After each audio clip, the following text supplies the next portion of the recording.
فقط دختران عراقی هستن یا دختران ایرانی هم هستن؟ هستن، ایرانی هم هستن، عراقی هم هستن. ایرانی تقریبا بیشتر هم هستن. برای یک روز تقریبا چند دلار هزینه میشه؟ نمیتونم هزینه رو الان بهتون بگم، آخه بستگی داره به سن و سال. خیلی همین شمارتون هستیم فعلا اونجا توی عراق؟ بله هستم. پس موکب امامزاده طاهر فرمودید. از چه شهری؟ طاهر آباد کاشان. موکب. خیلی ممنون، لطف کردید کربلای میثم.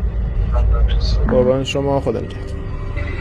چطور میخوایم ببینیم اینا رو؟ یعنی آیندگان ما چی میگن بعد این مسئله؟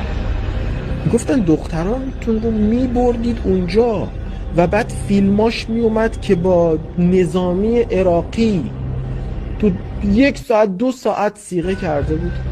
تو تاریخ در مورد ما چی میگن؟ چقدر کثافتید، چقدر کثافتید.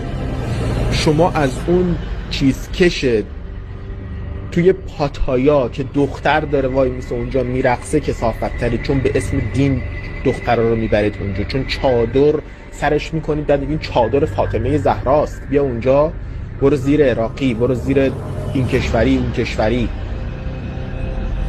برای امام حسین، قربتاً الی امام حسین. شما ننگ تاریخید، شما ننگ تاریخید.